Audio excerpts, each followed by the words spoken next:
Je vous propose de faire un exposé sur, que je vais articuler en 3 parties avec 5 points par partie, donc il y aura 15 points à la fin, en principe, si j'en oublie pas, ce qui vous permettra peut-être de retenir l'essentiel, en commençant par vous proposer un cadre d'analyse qui vous évitera d'avoir à lire le livre, ça fera gagner du temps à tout le monde. La deuxième partie sera consacrée davantage à la situation en Ukraine, en essayant de voir d'ores et déjà les conséquences de cette guerre.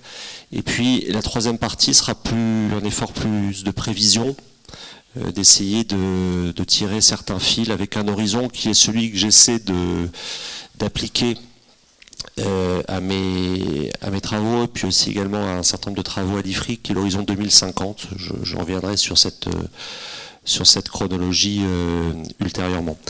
Mais avant cela, je voudrais commencer par 3 remarques liminaires. La première qui a trait justement à la situation en Ukraine, c'est que je crois que nous sommes face à un ressac historique de la grande guerre civile européenne, pour reprendre la formule de Nolte, l'historien allemand.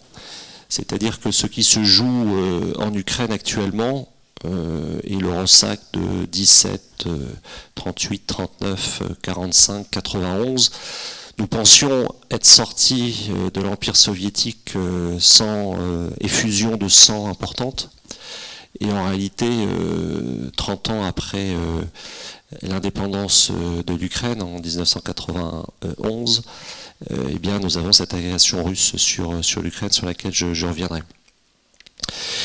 Alors je commence par là en disant tout de suite que le risque en termes d'analyse stratégique, c'est l'effet tunnel, c'est-à-dire que quand on a une guerre d'une telle intensité sur le continent européen, ça a tendance effectivement à absorber l'essentiel des ressources intellectuelles, alors même que les transformations que nous avons à analyser, à décrypter, pour reprendre le slogan de la FMES, sont beaucoup plus larges. Et donc je vais essayer de vous parler, c'est pour ça que j'ai mis la guerre d'Ukraine au milieu de l'exposé, en fonction d'éléments plus généraux. Alors justement, c'est la deuxième remarque liminaire. De mon point de vue, la toile de fond très large, très générale, à partir de laquelle il faut essayer de faire ce travail d'analyse et de prévision, c'est la convergence de 2 tendances très profondes. Sur cette géopolitique du pétrole, je dirais de type classique, s'ajoute désormais une géopolitique des données, qui est beaucoup plus difficile à analyser, puisqu'au fond les données, je parlais précédemment de la mise en données du monde, ce sont ces informations qu'on a d'ailleurs parfois un peu de mal à définir, même à saisir, à en comprendre les tenants et aboutissants, même si dans nos usages quotidiens on se rend bien compte que cette question des données est devenue omniprésente.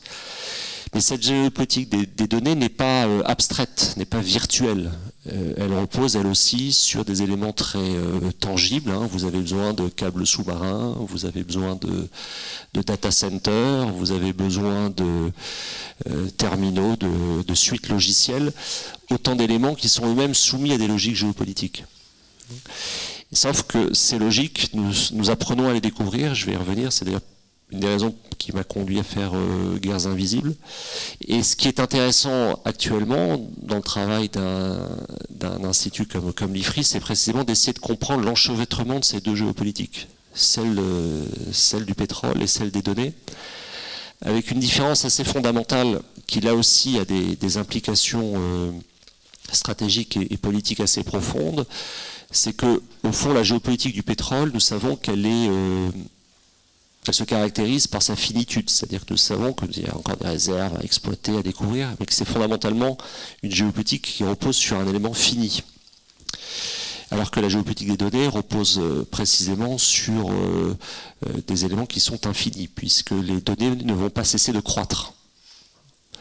Et que cette croissance exponentielle des données, que ce soit des données individuelles aujourd'hui et déjà industrielles, leur maîtrise est, de mon point de vue, une des grandes questions stratégiques que nous devons que nous devons traiter.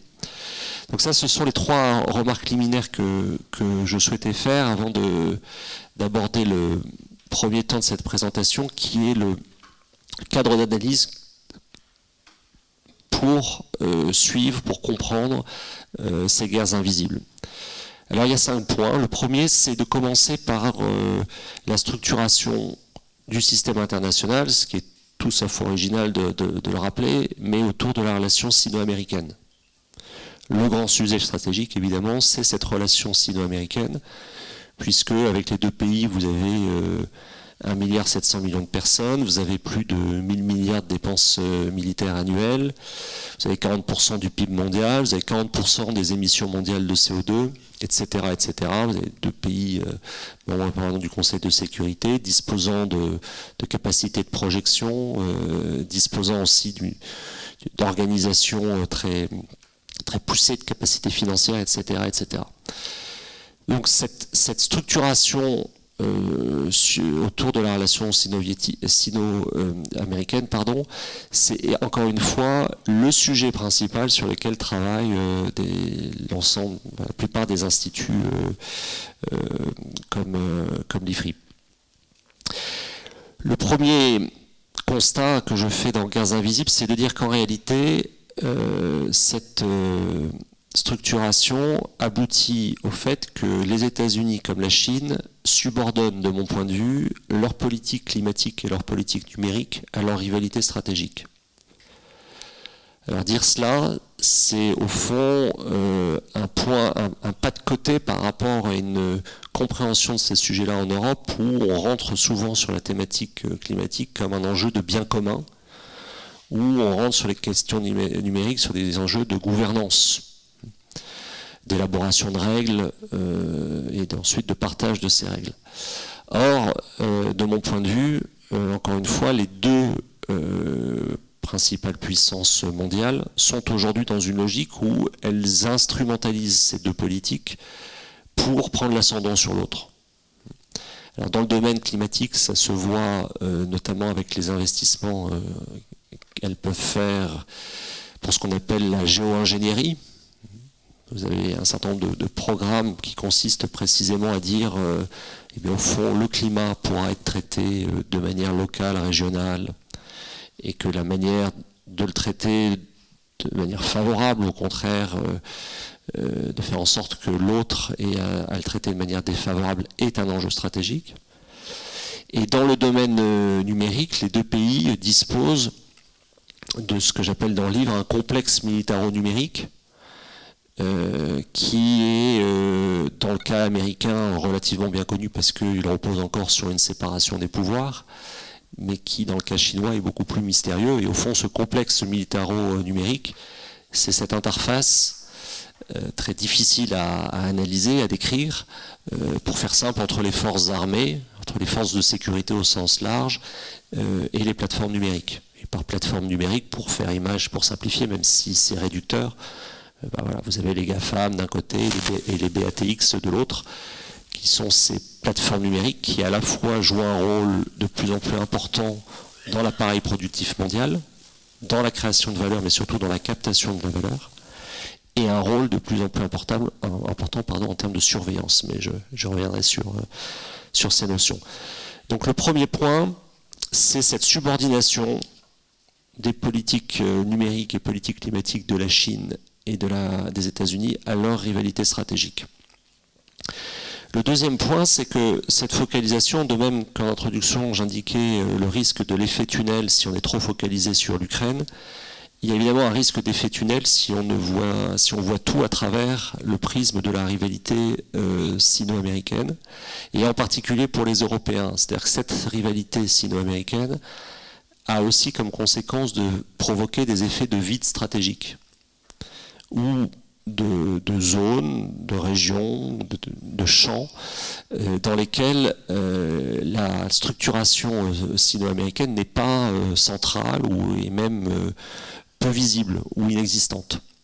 Et ça, c'est très problématique pour les Européens qui se retrouvent en réalité aujourd'hui face à une dégradation plus rapide que prévu à leurs yeux de leur environnement stratégique, que ce soit sur leur flanc sud ou que ce soit, et la guerre d'Ukraine en est évidemment l'illustration la plus récente et la plus préoccupante, sur leur flanc oriental. Les Européens ont à gérer des problèmes de sécurité aigus et rentrent dans cette phase en sortant de 4 décennies de désarmement, là où des acteurs comme la Chine, les États-Unis ou la Russie ou d'autres réarment depuis plus d'une génération. Donc cette dimension de vide stratégique et de voisinage, au fond, pour lesquels les Européens découvrent un monde plus brutal que ce à quoi ils s'étaient préparés, est aussi le deuxième point que je voulais souligner dans ce cadre d'analyse. Le troisième point d'analyse, c'est la difficulté, là aussi, de se représenter peut-être les choses sur le plan intellectuel, mais c'est beaucoup plus simple de prendre un exemple. Ça va être l'emboîtement, c'est pas l'exemple, pardon, ce qu'il faut illustrer, c'est l'emboîtement qui existe entre les outils de coopération et les outils de coercition dont nous disposons, en particulier dans le domaine numérique. Et également l'emboîtement des souverainetés et des juridictions selon que l'on est là présent physiquement ou en ligne au bout de son terminal. Selon que l'on utilise son téléphone ce soir à la FMES, à l'Université de Toulon, c'est pas la même chose que l'utiliser à l'aéroport de Sheremetyevo. Pourtant, c'est la même personne qui l'utilise, c'est le même terminal, mais ce ne sont pas les mêmes conséquences. Et donc ça requiert, que ce soit au niveau individuel, que ce soit au niveau des organisations, ou que ce soit au niveau des États, un apprentissage en quelque sorte pour naviguer entre ces différentes juridictions et souverainetés. Et la question est très complexe parce qu'elle ne se résout pas en disant, eh bien au fond, je sais que les données que j'active depuis la salle de l'Université de Toulon sont parce que mon fournisseur d'accès me l'a garanti localisée en Europe. C'est qu'une partie du problème, puisque ces données peuvent être localisées dans des data centers physiquement en Europe, mais administrées depuis des pays tiers. Et en particulier depuis un pays absolument clé en la matière, qui est l'Inde. Donc ça requiert encore une fois un apprentissage qui est aujourd'hui presque inexistant dans un certain nombre, enfin dans la plupart des cas.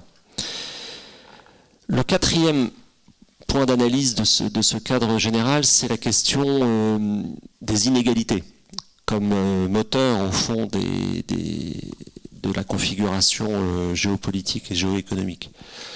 Alors les inégalités à la fois entre pays et puis au sein des pays. L'exemple que j'ai l'habitude de prendre, c'est que la différence d'espérance de vie entre la Sierra Leone et Singapour est de 30 ans. C'est la même différence d'espérance de vie qu'entre les deux quartiers les plus opposés de Chicago. Donc ça c'est un point évidemment central parce que ça a pour effet une double polarisation, à la fois entre des économies avancées et des économies en voie de développement, et puis au sein d'économies avancées, des phénomènes de polarisation politique que l'on a pu observer en particulier aux États-Unis. Cette question de l'inégalité, des inégalités, elle a été au fond au cœur de tout le discours sur la mondialisation.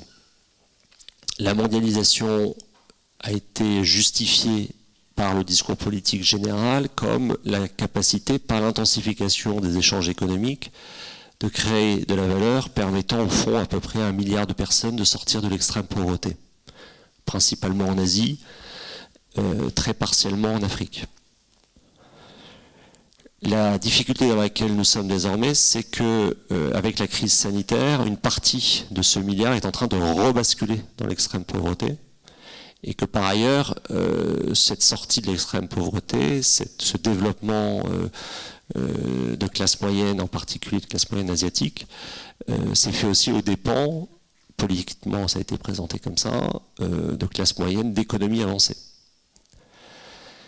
Alors ça, c'est évidemment le point le plus central, parce que vous avez du coup un discours qui a été le fruit de très longues négociations, échanges, qui a abouti à ce qu'on appelle les objectifs de développement durable, les ODD 2015, qui visent précisément à dire au fond, il y a 17 objectifs à poursuivre pour que la mondialisation reste bénéfique au plus grand nombre, au sens de sortir de l'appauvrissement.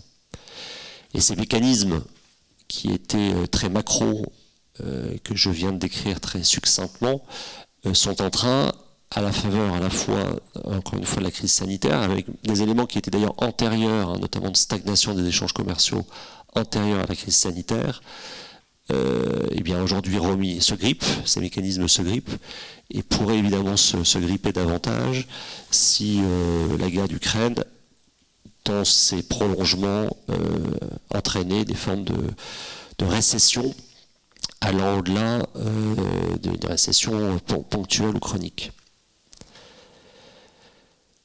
Cinquième point du cadre d'analyse, après les inégalités, c'est le fait que Guerres invisibles se veut une réponse à un livre qui m'a beaucoup marqué, qui s'appelle La guerre hors limite, qui avait été publié en 1999 par deux officiers chinois de l'armée populaire de libération.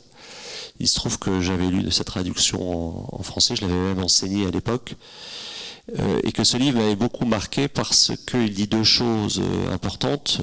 La première, c'est que les militaires ont perdu le monopole de la guerre, ce qui ne signifie pas, pour les deux auteurs, l'inanité des appareils de défense, mais ce qui signifie que l'affrontement ne se limite plus à leurs yeux strictement au champ militaire, et qu'il est beaucoup plus latéral, qu'il englobe d'autres champs que le champ strictement cinétique, force à force, ou d'organisation militaire à organisation militaire. Et puis la deuxième chose, c'est que les deux auteurs listaient 24 types de guerres sur 3 grands niveaux, allant de la guerre nucléaire à la guerre environnementale, en passant par la guerre sanitaire, la guerre de contrebande ou la guerre financière. Et qu'effectivement, quand on relit ce livre 20 ans après, on est frappé par son acuité. Et puis 20 ans après, ce qui s'est passé, c'est fondamentalement le fait que la Chine a ravi à l'Union européenne la 2e place sur la scène internationale et qu'on voit tout ouvertement la première.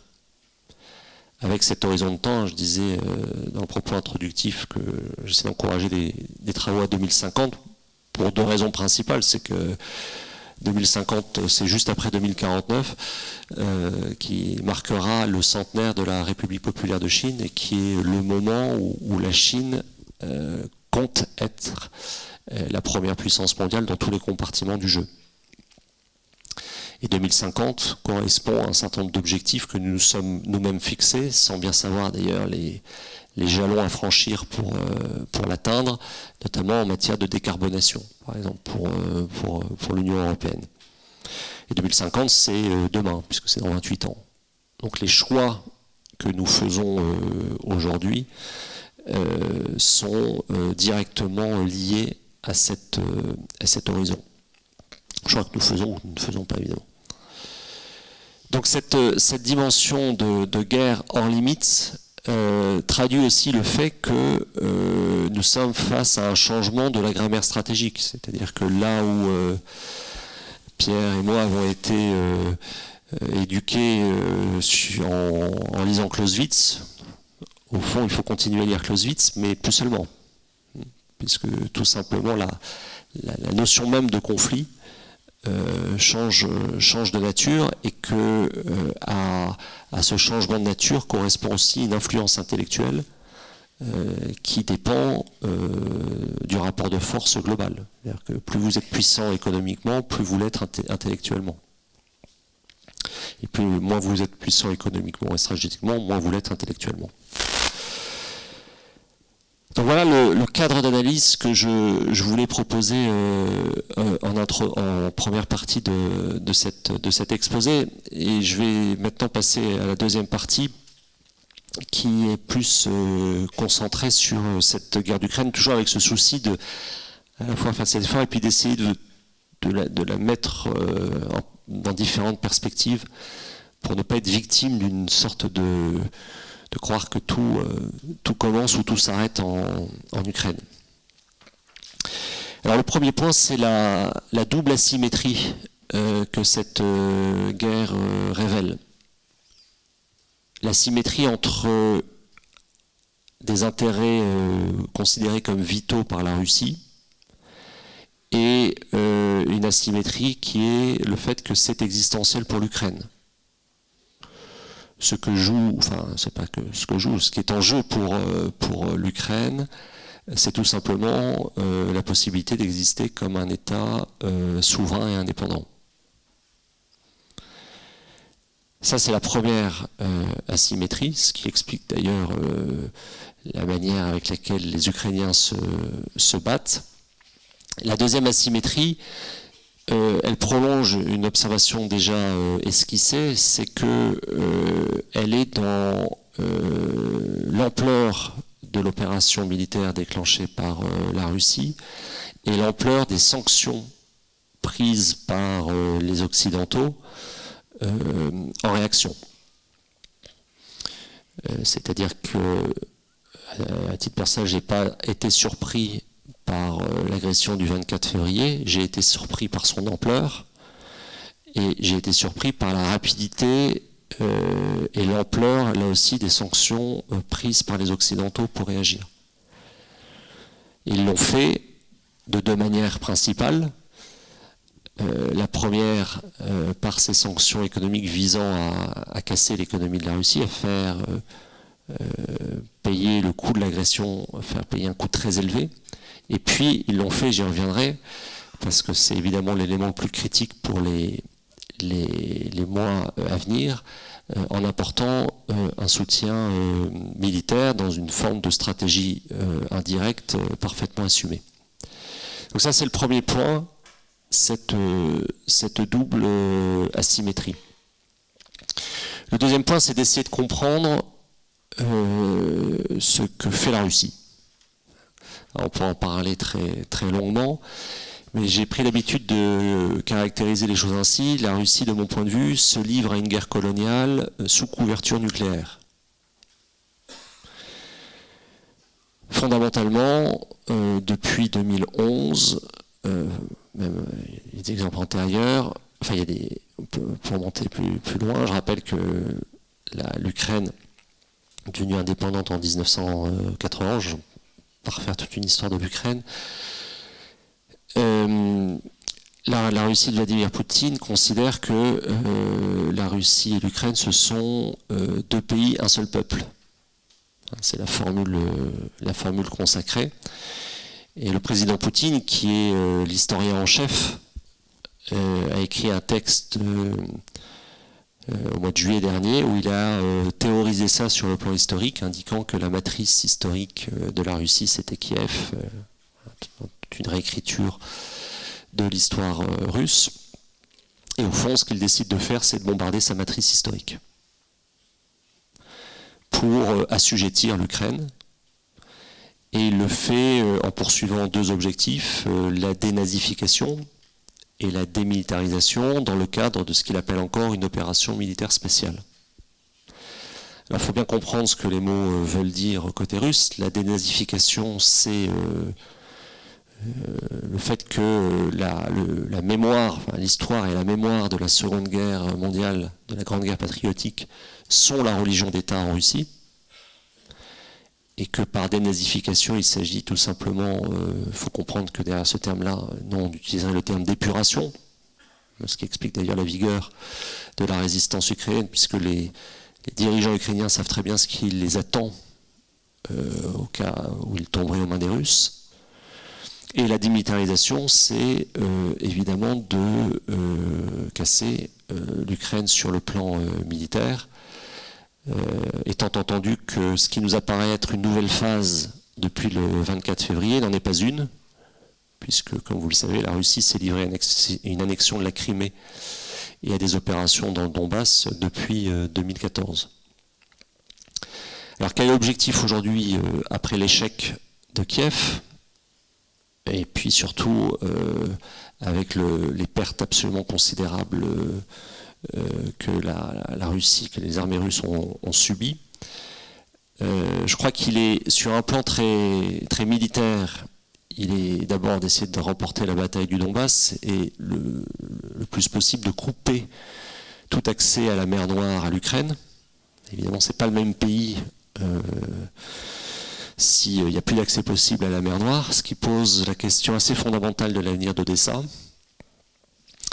Et puis plus largement, quel est l'objectif poursuivi? Je crois que chez Vladimir Poutine, il y a la volonté de revenir à décembre de 1991, date à laquelle les trois présidents, russes, biélorusses et ukrainiens, s'étaient séparés pour mettre fin à l'URSS. Sous des formes ou des autres, ils souhaitent retrouver une forme d'intégration entre ces trois pays. Donc ce n'est pas, à mon sens, quelque chose qui va se régler à court terme, et que par ailleurs, on peut aussi tout à fait se dire que même s'il y a des phases de cessez-le-feu, nous sommes face à une guerre absolument systémique, et que de la même manière qu'il s'est passé 8 ans entre 2014 et 2022, on peut tout à fait assister à des phases de pause stratégique, mais à mes yeux, l'objectif poursuivi par la Russie est fondamentalement un objectif colonial. Sous protection nucléaire, puisque dès le début de l'offensive, il y a un discours nucléaire parfaitement explicite qui a été assumé par le Kremlin, ayant pour objectif d'inhiber les Occidentaux et de faire en sorte que le soutien qu'ils pourraient apporter à l'Ukraine soit limité. Troisième point, qu'en est-il pour l'Ukraine? J'ai insisté sur le caractère existentiel en creux d'un certain nombre de choses. Le calcul russe était au fond dans le prolongement du mépris affiché par les élites russes pour les élites ukrainiennes, et en particulier du mépris affiché par le président Poutine pour le président Zelensky depuis son élection en 2019, dans des circonstances propres au système politique ukrainien. Le calcul qui a été fait, c'était au fond un présentateur télévisé, le président Zelensky, avant qu'il ait la renommée qu'on lui connaît, c'était un peu le Cyril Hanouna ukrainien, hein, pour situer les choses. Je ne sais pas si Cyril Hanouna a un avenir politique, je ne l'exclus pas d'ailleurs, vu la tournure prise par les événements parfois, enfin, ce serait une autre discussion.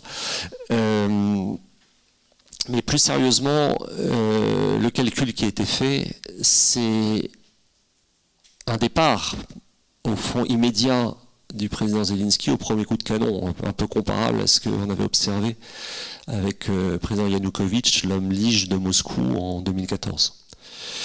Et c'est exactement l'inverse qui s'est passé.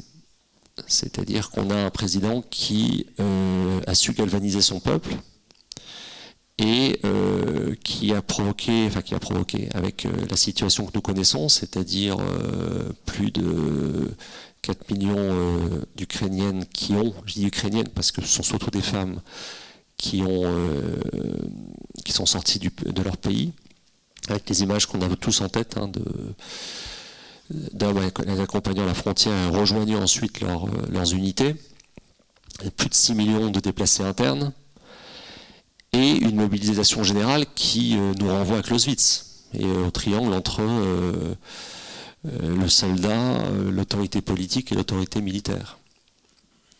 Et ça, c'est tout à fait inattendu.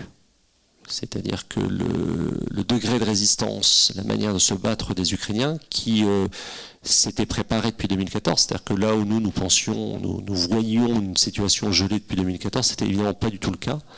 Vous avez eu à peu près 13 000 morts depuis 2014 côté ukrainien, et donc avec des troupes qui sont allées sur le front au Donbass, qui se sont préparées, et qui se défendent, encore une fois, bien conscientes que ce qui est en jeu, c'est tout simplement l'indépendance de leur pays, et leur propre sort, bien souvent.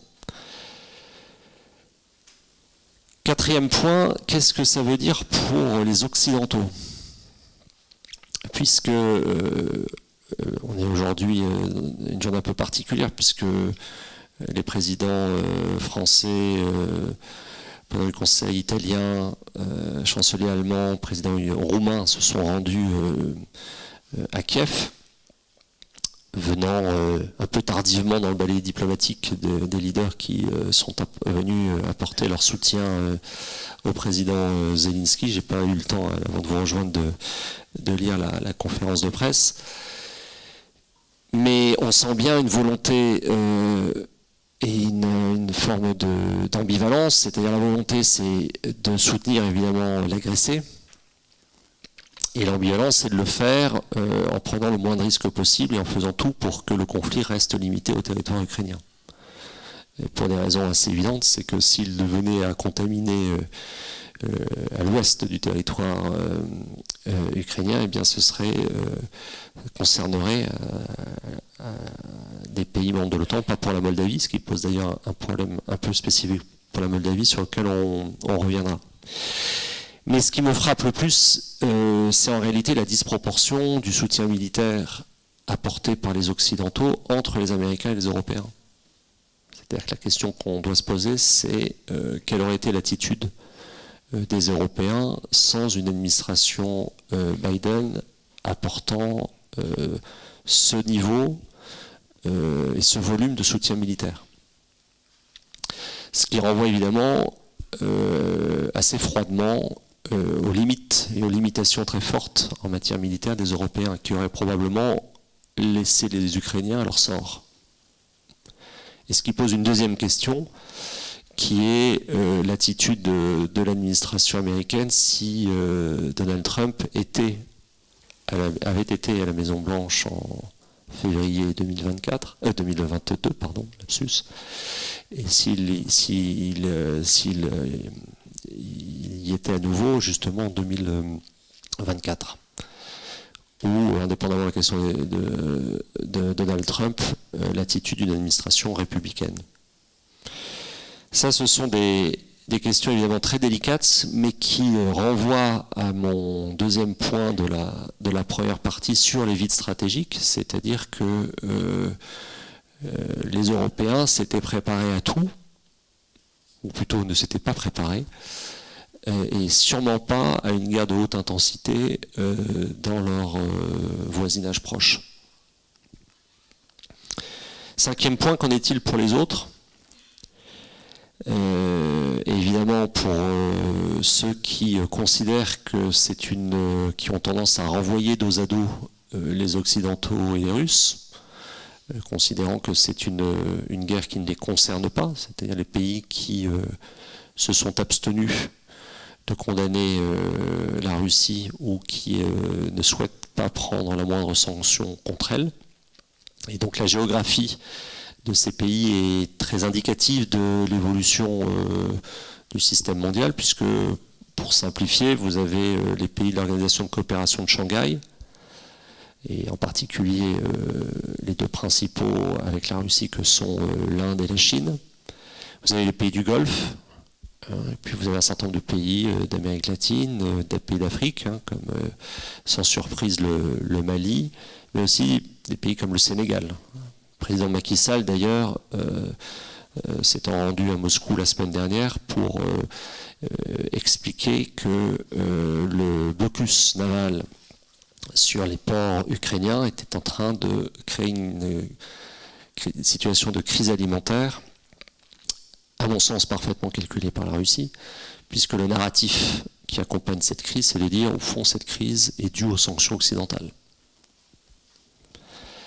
Et donc là, nous avons un enjeu immédiat, extrêmement préoccupant, sur lequel très probablement travaille aussi la FMES, sur la stabilité du pourtour méditerranéen ou de certains pays africains. Reste la question évidemment centrale de la Chine et de l'Inde, j'en disais un mot, puisque une bonne partie de cette crise est analysée à travers la question, au fond, si les États-Unis s'engagent autant en Europe, alors même qu'ils indiquent être concentrés sur la menace chinoise et sur les enjeux liés à la mer de Chine, et à Taïwan en particulier? Est-ce que ça signifie un réengagement majeur en Europe? Est-ce que c'est une forme de dispersion de leurs forces? Ou est-ce que c'est utilisé par eux pour envoyer un certain nombre de messages tout à fait explicites sur leur détermination, et en particulier leur détermination vis-à-vis de Taïwan? Puisqu'on a parallèlement une dégradation rhétorique très forte des échanges entre Chinois et Américains, et une sortie rhétorique de l'ambiguïté stratégique sur laquelle reposait depuis 71-72 toute cette relation très complexe triangulaire Chine, États-Unis, Taïwan, qui est par 3 fois le fait que le président Biden ait indiqué que les États-Unis soutiendraient Taïwan en cas d'agression chinoise. Donc on a une Chine qui tient un discours de neutralité qui indique qu'elle est toujours attachée à l'intégrité territoriale de tous les pays, au respect des frontières, mais qu'en même temps elle prend en compte les intérêts légitimes de sécurité de la Russie, et qui en réalité est du côté de la Russie, mais qui est dans le paradoxe suivant, c'est que son modèle économique repose fondamentalement sur un système, sur le système de la mondialisation, c'est-à-dire un système ouvert d'échange, et que l'aspect récessif qui s'annonce ne va pas dans le sens de ses intérêts de court et de moyen terme.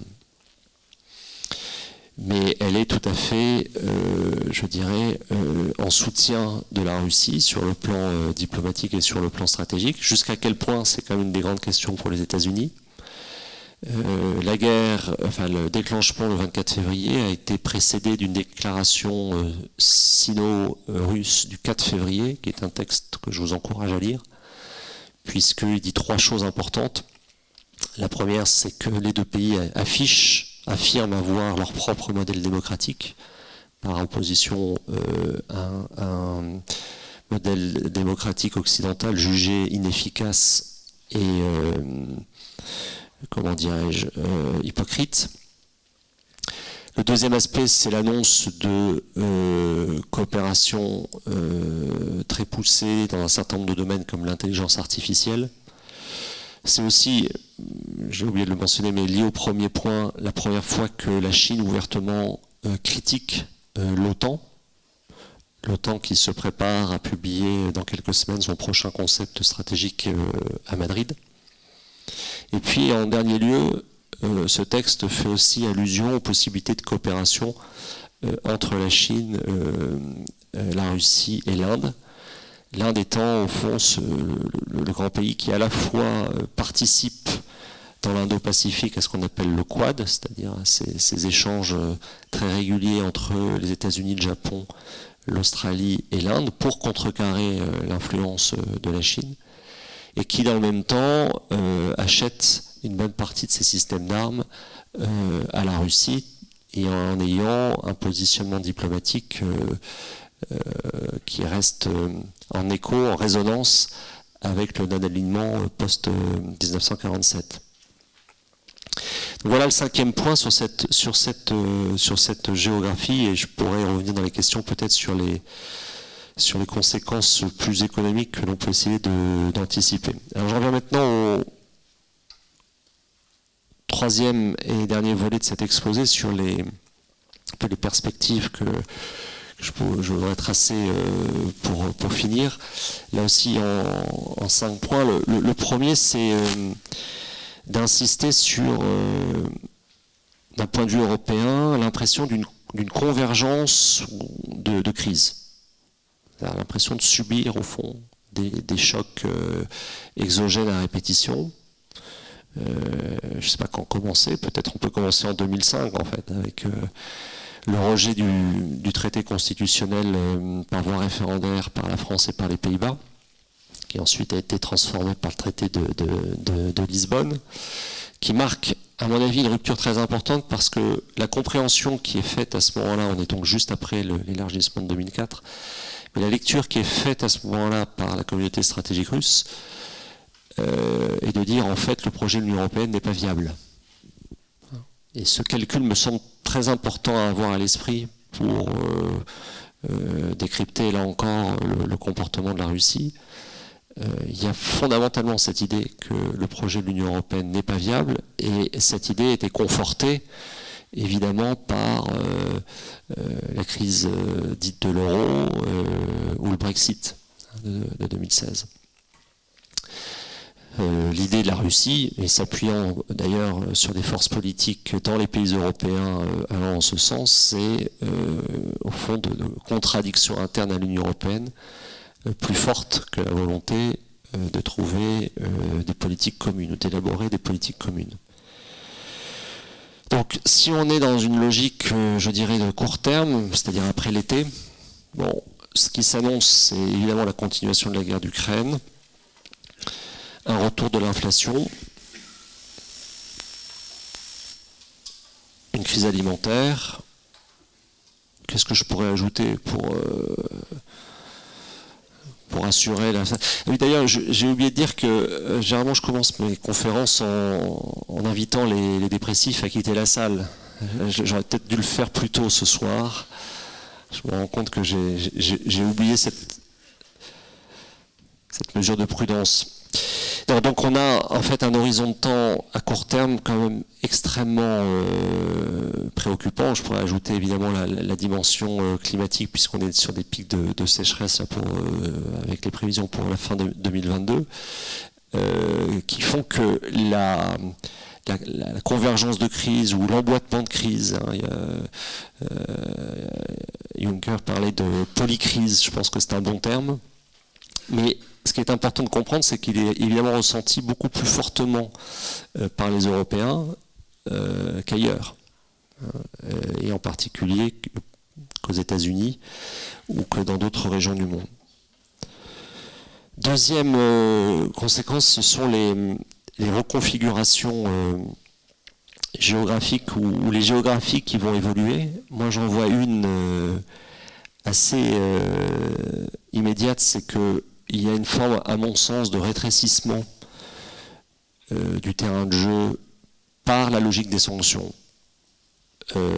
Pour faire simple, à l'espace OCDE, qui est très probable pour un certain nombre d'acteurs économiques, pas pour tous, hein, ce que je dis là mériterait d'être nuancé, illustré sur les secteurs d'activité, les tailles, etc. d'organisation, mais on est quand même dans une logique où la manière d'organiser l'activité, de faire du business, sera partagé dans un espace OCDE et sera beaucoup plus compliqué en dehors de cet espace OCDE, ce qui pose la question en fait des modalités de concurrence pour des entreprises de base européennes, notamment, par rapport à des concurrents chinois ou américains.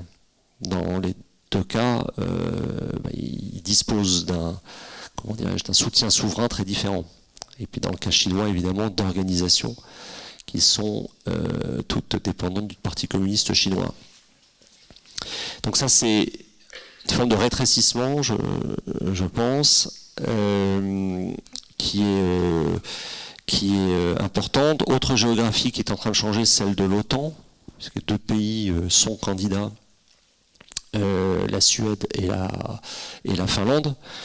Je crois qu'on n'a pas bien mesuré ce que ça veut dire, en fait. Ce que ça veut dire, c'est que c'est une coïncidence de plus en plus étroite entre l'Union européenne et l'OTAN. C'est-à-dire qu'il n'y aura plus que deux, sauf erreur de ma part, deux pays neutres au sein de l'Union européenne, l'Autriche et l'Irlande. Et donc ça change les choses sur le plan géostratégique, évidemment, pour la Baltique. C'est un vrai problème pour la Russie, qui, à mon avis, ne s'attendait pas du tout à ce que ça aille aussi vite. Et le fait que ça aille aussi vite montre en même temps l'ampleur de l'inquiétude provoquée par l'agression russe sur l'Ukraine. Troisième conséquence, c'est le resserrement de la relation transatlantique sur 4 niveaux principaux. Le premier, je l'ai évoqué, c'est l'alliance militaire, l'OTAN, et le débat qui a actuellement lieu sur, évidemment, l'OTAN qui retrouve une raison d'être avec la Russie, mais qui, pour certains courants, aux États-Unis en particulier, pas seulement aux États-Unis, mais surtout aux États-Unis, a aussi vocation à être pensé dans le cadre de la confrontation avec la Chine, ce que la plupart des pays européens ne souhaitent pas. Deuxième niveau, c'est le deuxième niveau, c'est l'axe de rotation financier, puisqu'en fait on a une relation transatlantique qui s'est resserrée après la crise de 2008-2012, parce qu'au fond, tout le secteur bancaire européen s'est refinancé en dollars, et que la clé de voûte de tout le système des sanctions, ça reste évidemment le dollar. L'effet de choc dans les sanctions, ça a été le fait que les réserves constituées patiemment par la Russie en dollars aient pu être gelées. Le troisième axe, c'est l'axe technologique, puisqu'on a désormais un certain nombre de dispositifs, et notamment un conseil conjoint du commerce et des technologies entre les États-Unis et l'Union européenne, qui a vocation à sortir des années Trump, mais qui repose la question assez fondamentale, là aussi pas si ancienne, des transferts technologiques et des alliances militaires. C'est-à-dire que je pense qu'on revient dans un cycle où les deux se penseront ensemble. Et puis le quatrième axe, c'est l'énergie, et je vais en faire mon quatrième point parce que je pense que ce qui se passe de ce point de vue-là est absolument décisif et encore très sous-estimé dans ses conséquences. Pour faire très simple, depuis 1945, les États-Unis ont un rapport à la géopolitique du pétrole. Ce que je dis là mériterait évidemment beaucoup de nuances, etc. Mais c'est pour faire image. Ont un rapport à la géopolitique du pétrole ayant pris le relais des Britanniques, consistant à dire il faut, pendant toute la guerre froide, exploiter le moins possible de ressources pétrolières dans l'hémisphère nord, prendre des ressources dans l'hémisphère sud, enfin au sud, et en particulier au Moyen-Orient. Et donc toute une partie de l'économie politique internationale et de notre système d'alliance a consisté fondamentalement à prendre de l'énergie dans le Moyen-Orient, à en sécuriser l'approvisionnement vers les alliés, le Japon et l'Europe en particulier. Donc tout ça connaît des évolutions différentes que je ne vais pas rappeler, mais il y a une première brèche après la crise de Suez, où là les Occidentaux, en particulier les Français et les Britanniques, comprennent que le monde a changé pour eux, et que donc ils vont être de plus en plus dépendants des États-Unis pour la sécurisation de leurs propres approvisionnements. Et le premier pas est franchi par les Italiens qui commencent à importer du pétrole soviétique en 1958. C'est une date quand même intéressante, c'est Eni. Et ensuite, il y a une succession d'événements. Je vais en rappeler deux parce que ça me semble très utile pour comprendre ce qui est en train de se passer. Le premier, c'est la crise de Cuba, donc crise stratégique de très haute intensité, pendant laquelle l'administration Kennedy demande aux Européens de ne pas exporter de technologie pour la mise en œuvre de l'oléoduc Druzhba, Amitié, dont vous avez probablement entendu parler ces jours-ci, puisqu'il continue à être actif, il arrive jusqu'en Hongrie. Et les Européens diffèrent quelques mois leur transfert de technologie, mais ils vont. Voilà. Il se met en place, au fond, une relation pétrolière. Deuxième étape très importante, c'est le début des années 80. Là aussi, crise stratégique très aiguë, les euromissiles. Et les Européens, contre l'avis de Washington, décident d'importer du gaz soviétique transitant par l'Ukraine et la Biélorussie. Ce modèle-là a donc 40 ans et est tout à fait structurant pour un grand nombre de pays européens. D'abord ceux qui étaient dans le pacte de Varsovie, et puis en particulier pour l'Allemagne, qui a construit une partie de son modèle industriel sur ce gaz importé du RSS et ensuite de Russie. D'autres pays comme le nôtre en ont aussi importé, mais dans des proportions beaucoup plus limitées. Alors pourquoi je fais ce rappel? C'est pour souligner la concomitance entre décision énergétique et crise stratégique. Et là, 2022, eh bien, au fond, on a une inversion du modèle. C'est-à-dire que là où les Européens ont pris, pour faire très simple, de l'énergie à l'Est, Ils vont en prendre désormais beaucoup plus venant de l'Ouest et du Sud, puisque la grande transformation, une des grandes transformations de la géopolitique du pétrole de la dernière décennie, c'est le fait que les États-Unis sont devenus à la fois autosuffisants sur le plan énergétique et exportateurs nets. Et ça, c'est le changement majeur par rapport à la période de la guerre froide. C'est-à-dire que ce qui était un des fils rouges de la politique américaine, que ce soit sous l'administration Nixon, sous l'administration Carter, ou sous l'administration Obama et Trump, c'est la notion de domination énergétique, energy dominance. Et là, on touche à des choses extrêmement profondes, puisqu'au fond, vous avez une sorte de réaccentuation de la géopolitique du pétrole à faire de cette crise, qui s'accompagne de cette inversion du modèle que j'évoquais. Et une Chine qui, elle, est aussi très tributaire de cette géopolitique du pétrole. Elle est beaucoup plus dans une position de dépendance par rapport aux États-Unis dans cette logique-là, mais elle est en même temps extrêmement avancée dans ce qu'on pourrait appeler la géopolitique de la transition énergétique, puisque c'est le pays qui investit le plus sur la décarbonation, a tout un discours sur la civilisation écologique sur lequel je pourrais revenir, et surtout a compris que, contrairement peut-être là aussi à une naïveté européenne qui considère que la transition énergétique c'est une manière de réduire le risque géopolitique. En réalité, c'est exactement l'inverse, puisque se créent des formes de dépendance aux minerais, qui font que des minerais aux panneaux solaires, vous avez une géopolitique qui aujourd'hui est globalement maîtrisée par la Chine.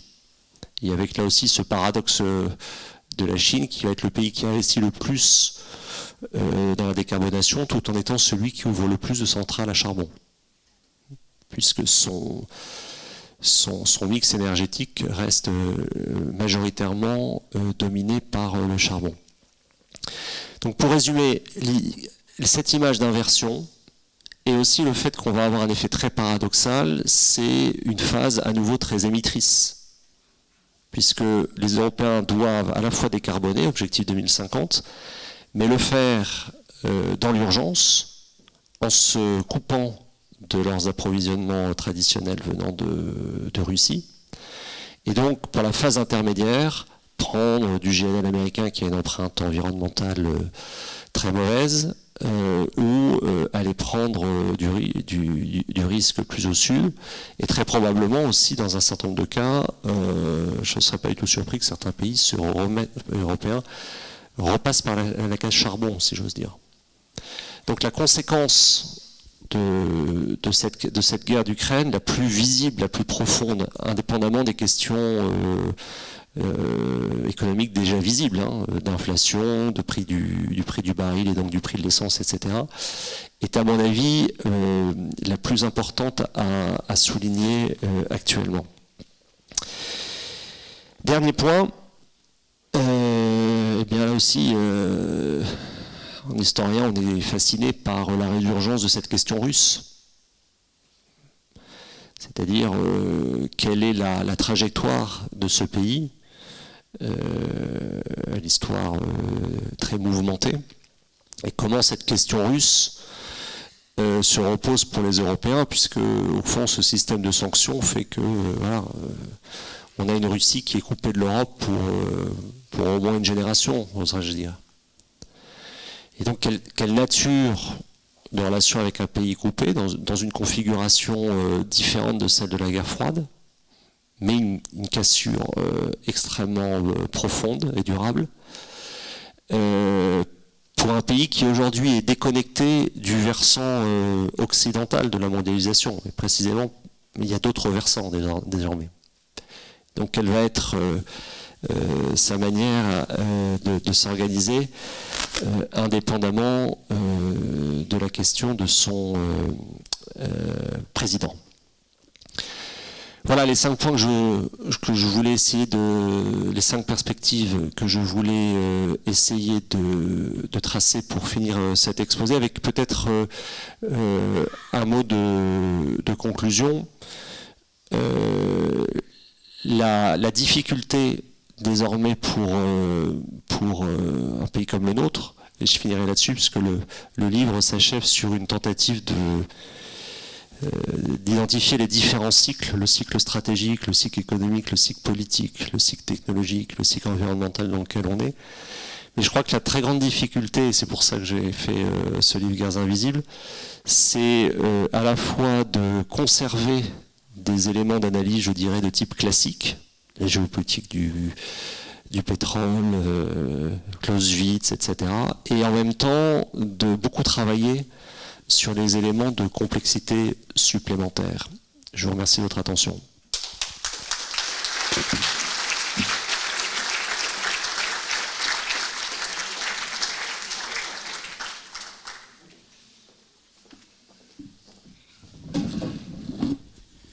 Merci beaucoup Thomas, je crois que tu as ouvert, d'abord c'était très très clair, très articulé, tu as lancé plein de perches pour avoir plein de questions. Donc on a une trentaine de minutes pour les questions-réponses, donc allez-y, les micros circulent dans la salle.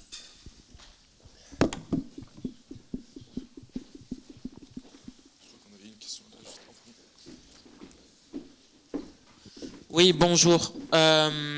Je voulais juste faire une remarque. Est-ce que vous pensez que le logiciel Pegasus, créé par les Israéliens, peut faire partie justement de ces guerres du futur? Et la France en ce moment, pour moi, elle est engagée dans une guerre et je ne comprends toujours pas pourquoi on fait mine de regarder le train passer sans réagir. Pour moi, tout ce que vous avez dit, ça confirme un autre livre que j'avais vu et que j'avais découvert lors d'une conférence qui s'appelle « Pourquoi l'Occident est en train de perdre la guerre ?» Et à mon avis, on est en train de la perdre parce qu'on n'a pas le courage de faire ce qu'il faut. C'est-à-dire relancer la production d'armement, développer des Facebook et Google européens, etc. Voilà, merci. Je réponds au fur et à mesure. Alors, merci monsieur de ces deux remarques. Bon, sur le logiciel Pegasus, j'ai effectivement un chapitre du livre qui est consacré. Le livre s'articule en deux parties, la partie dite visible et la partie dite invisible. Et sur la partie invisible, ce sont des processus que j'essaie de décrire. Donc il y a le fait de numériser, il y a le fait de contrôler, il y a le fait de dissimuler. C'est-à-dire, je pense que la capacité de dissimulation reste un attribut de puissance. Je vais revenir avec Pegasus. Et puis, il y a le fait d'innover. Alors, pour répondre à votre question, indépendamment de la question de Pegasus à proprement parler, peut-être rappeler effectivement que Israël s'est spécialisé dans... Il y a tout un écosystème qui s'est créé autour de la cybersécurité qui fait d'Israël un acteur absolument majeur de ce domaine-là. Je pourrais le décrire, mais il y a aussi ça se traduit notamment aussi par des partenariats très, très étroits avec des pays comme l'Inde dans ce domaine. Ça fait évidemment partie, cette capacité à produire ce type de technologie, à la déployer, etc., de ces guerres invisibles, c'est évident. Peut-être pour illustrer ça de manière un peu plus générale que le simple exemple de Pegasus, si vous voulez, je pense qu'on est dans une phase où historiquement, là aussi de manière probablement trop rapide, mais l'innovation vient du militaire pour trouver des applications civiles, et qu'on est dans un moment en fait probablement d'inversion, c'est-à-dire que l'innovation est élaborée par des acteurs civils et trouve des applications militaires. Premier exemple, ça va être le nucléaire. Deuxième exemple, ça peut être les drones. Et ça évidemment pose une question assez décisive sur le financement de l'innovation et de la recherche. Et là, la grande transformation en fait de ces on va dire 30 dernières années, c'est les disparités qui se sont créées entre économies avancées et certaines économies émergentes mais désormais avancées dans leur investissement sur la R&D. Je pense en particulier à des pays comme la Chine ou la Corée du Sud, qui ont dépassé en pourcentage de PIB très largement les pays européens. Et le deuxième phénomène, c'est des capacités d'investissement privé qui deviennent très supérieures aux capacités d'investissement public dans un certain nombre de cas. De mémoire, le budget R&D de Microsoft, ça doit être 25 milliards de dollars par an.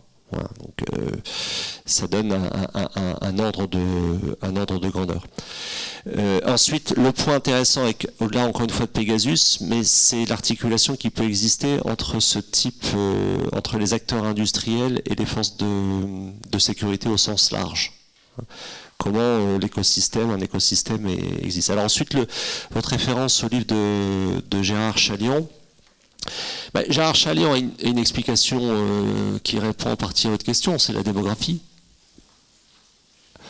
d'une part, et d'autre part, il a aussi une critique sur la manière, pour le coup, très occidentale de faire la guerre. C'est-à-dire que quand vous êtes un marteau, vous avez l'impression que tout est un clou, quoi. Donc quand vous avez des outils militaires qui sont taillés, façonnés pour faire un certain type de guerre, vous avez tendance à les utiliser en conséquence et que ce n'est pas forcément approprié à la situation politique et sociale que vous avez à traiter.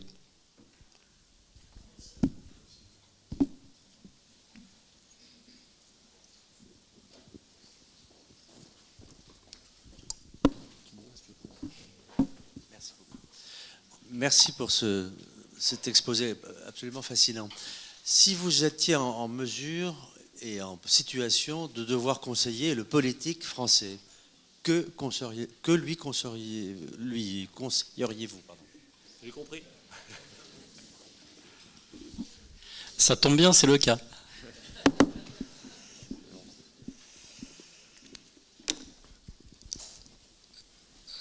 C'est difficile de répondre à votre question parce que ça doit avoir quel type de politique. Alors j'ai pas d'engagement politique, voilà, peut-être pour être tout à fait explicite, j'ai pas du tout d'engagement politique.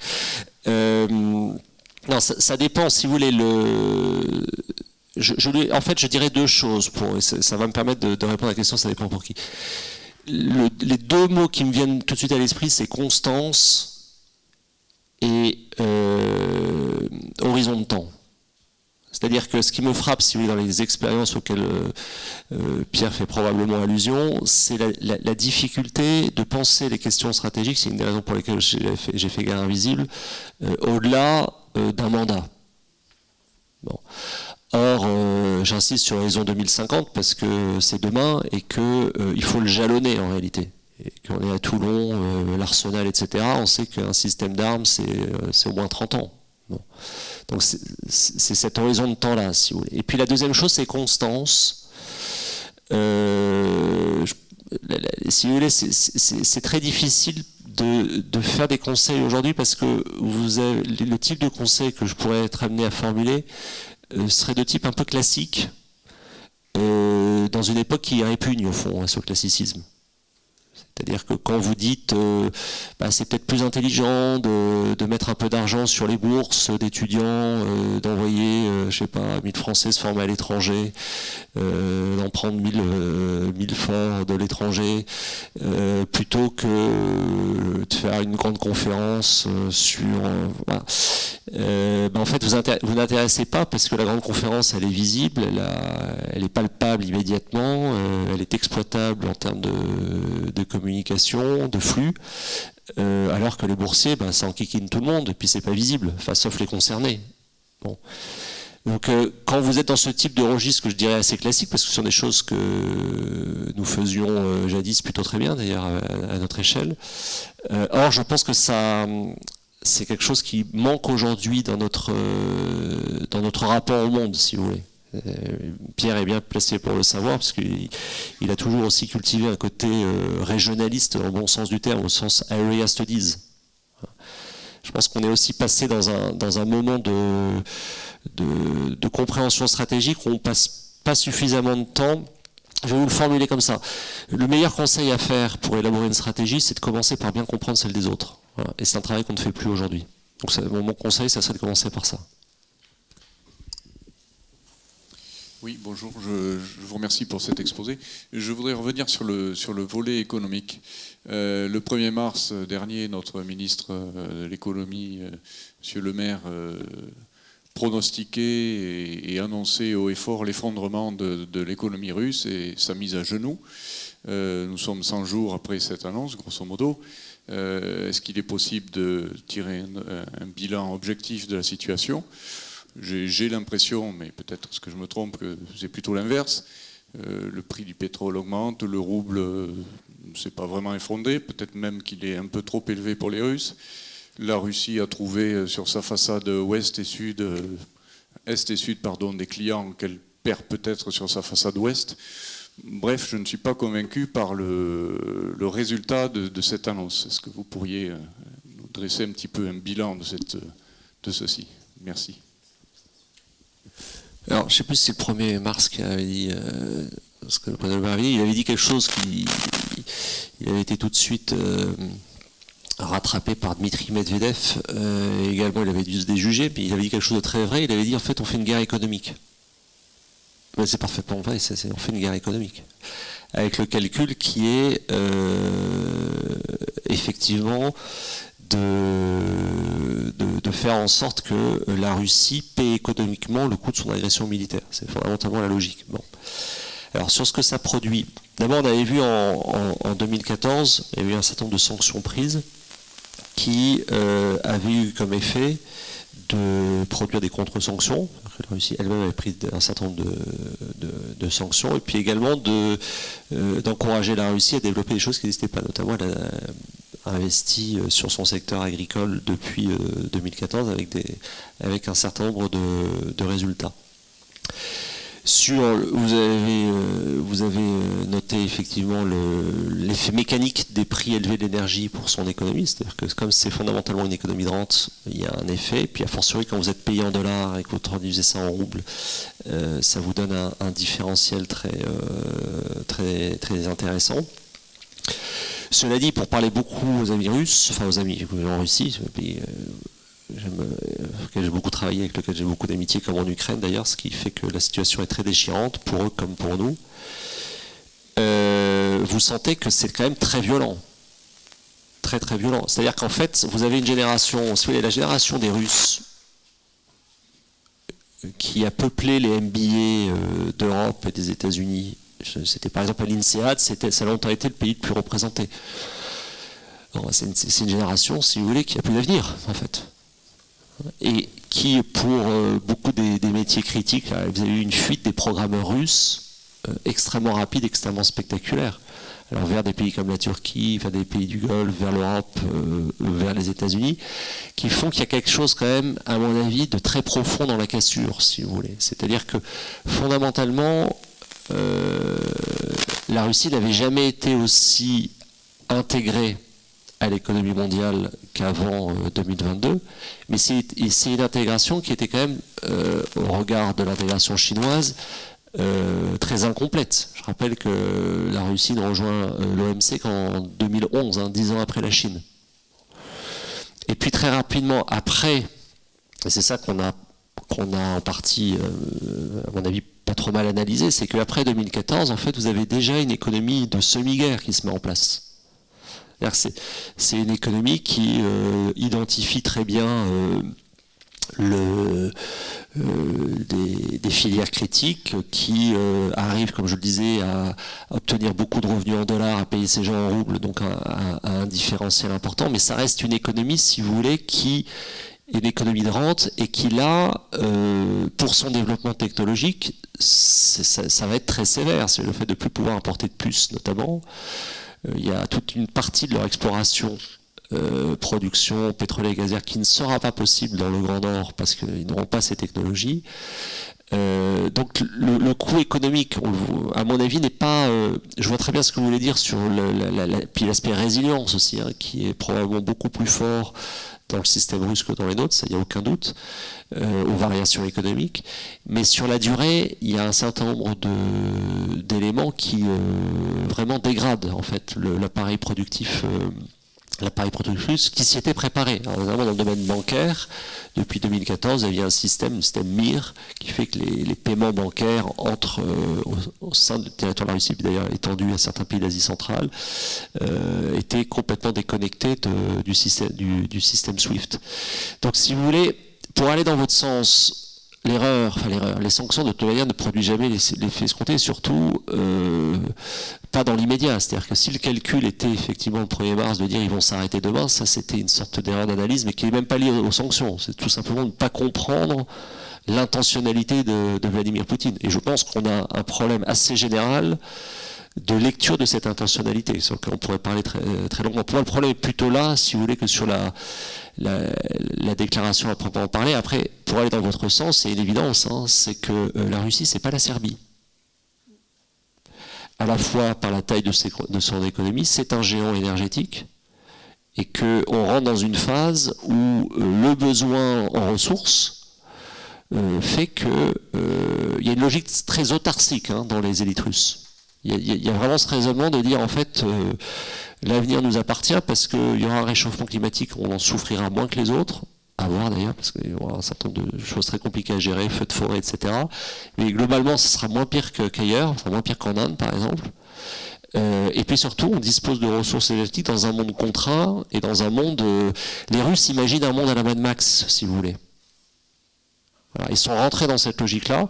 Nous, on est en train de comprendre un peu tardivement qu'en fait le monde kantien sur lequel on s'est construit, auquel il faut continuer à contribuer, on est moins nombreux à y croire. Enfin, plutôt, autour de l'Europe, il y a moins de pays qui y croient. Oui, bonsoir monsieur. Une remarque et ensuite une question. Je me demande finalement, concernant la guerre froide, si on n'a pas confondu la fin du livre avec la fin d'un chapitre. Ça, c'est la première remarque. La deuxième remarque concerne le concept stratégique qui va être discuté à Madrid pour l'OTAN. Bon, je suppose que vous n'avez pas la réponse, mais est-ce que vous ne pensez pas que l'extension de l'OTAN, y a-t-il une possibilité d'une évolution de l'OTAN vers l'Asie, et notamment avec un rapprochement avec l'AUKUS. Voilà. Et demain, ne risque-t-on pas, au sein de l'OTAN, de se retrouver face à face avec la Chine? Merci. Bon, sur le premier point, fin de confusion entre fin du chapitre et fin du livre, si vous vous souvenez, j'ai commencé ma conférence en mentionnant la guerre civile européenne et Nolte, donc 1917, donc ça va plutôt dans votre sens. Bon, et donc tout ça renvoie même à un débat antérieur, qui est le vieux débat russe, slavophile occidentaliste, ce rapport très compliqué, enfin, là aussi ça pourrait faire l'objet d'une conférence en tant que telle. Est-ce que la Russie est d'Europe ou est-ce qu'elle s'est construite contre l'Europe? Bon, c'est ça qui rejoue actuellement. Et ce qui rejoue actuellement aussi, c'est en fait la Russie nous désarçonne parce que ce qu'elle veut négocier, c'est l'histoire. Alors, elle veut réécrire l'histoire. Et on a un leader qui est, comme je le disais dans la conférence, l'historien en chef, qui pour moi est drogué à l'histoire russe, c'est-à-dire que son sujet c'est pas tellement c'est même pas du tout ce qu'on pense. Son sujet c'est l'image qu'il a de son action par rapport à son référentiel historique, qui est d'ailleurs il y a 3 jours, il s'est explicitement référé à Pierre le Grand en disant en faisant allusion à la guerre contre la Suède. Non, ce sont des terres qui nous ont toujours appartenu. Et cette construction historique, pour l'avoir observée année après année dans mes travaux à l'IFRI, ne me surprend absolument pas, mais elle a un côté vertigineux en ce sens qu'elle rend la conception que nous avions, une forme de partenariat. Je me rappelle que moi, quand j'ai commencé à l'IFRI, je travaillais beaucoup sur la relation Union européenne-Russie. Il y avait des sommets semestriels, des trucs. Il y avait une intensité de contact aujourd'hui inimaginable, il y a seulement 10 ans en fait. Et donc ça remet effectivement en jeu ce rapport à l'Europe avec, je le crains, là aussi, en termes de cycle historique, sur une génération, une cassure pour au moins une génération. Alors quant à l'OTAN, bon, sur AUKUS, c'est un sujet à part entière. La principale... il y a peut-être 3 choses à dire sur AUKUS. La première, c'est que c'est un revers diplomatique, industriel pour la France, qui avait construit une partie de sa stratégie dite Indo-Pacifique sur le partenariat avec 3 pays clés, les Émirats, l'Inde et l'Australie. La deuxième chose, c'est que ça valide, au contraire, une partie de cette stratégie qui est de dire, en fait, ce qui se passe aux antipodes a des effets sur la sécurité européenne, en l'espèce en faisant jouer la relation transatlantique. La troisième chose, c'est que la principale conséquence pour la France d'AUKUS, à mes yeux, c'est, là aussi Pierre pourrait peut-être en dire un mot, mais c'est la profonde dégradation de la relation franco-britannique. C'est ça, la victime collatérale, elle est surtout là. Et donc ça me permet de faire le lien avec le réinvestissement britannique dans l'OTAN, qui est au fond la manière pour les Britanniques d'exercer une influence sur le continent. Vieille histoire, hein, là aussi, il n'y a pas de sécurité européenne à mon sens durable sans implication des Britanniques. Mais dans un rapport post-Brexit et dans un rapport franco-britannique très dégradé.